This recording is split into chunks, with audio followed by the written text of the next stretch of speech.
का हमारा topic of discussion है कि क्या प्रियम्बल कॉन्स्टिट्यूशन का पार्ट है, और यही नहीं, क्या प्रियम्बल में अमेंडमेंट किया जा सकता है। तो जब हम बात करते हैं इंडियन कॉन्स्टिट्यूशन की, इंडियन कॉन्स्टिट्यूशन वर्ल्ड का लेंथीएस्ट कॉन्स्टिट्यूशन है जो कि रिटन फॉर्म में है।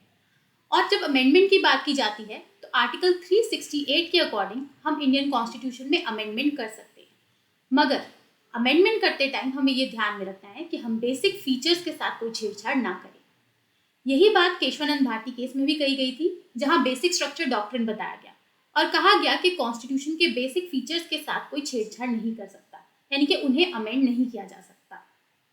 जब प्रियम्बल की बात की जाती है तो इसके ऊपर भी दो मेजर जजमेंट्स हैं।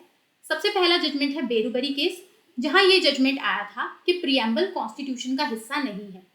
लेकिन इसके बाद आया केशवानंद भारती केस, जहां बेरुबरी केस के जजमेंट को ओवर रूल कर दिया गया और कहा गया कि प्रियम्बल कॉन्स्टिट्यूशन का एक इम्पॉर्टेंट हिस्सा है। इसे हम कॉन्स्टिट्यूशन का इंट्रोडक्टरी पार्ट भी कह सकते हैं और ये कॉन्स्टिट्यूशन का सोल है।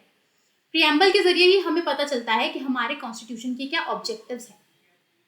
तो यहाँ जब हम कॉन्स्टिट्यूशन को अमेंड कर सकते हैं आर्टिकल 368 के जरिए, तो वहीं प्रियम्बल जो कि कॉन्स्टिट्यूशन का हिस्सा है उसे भी अमेंड किया जा सकता है।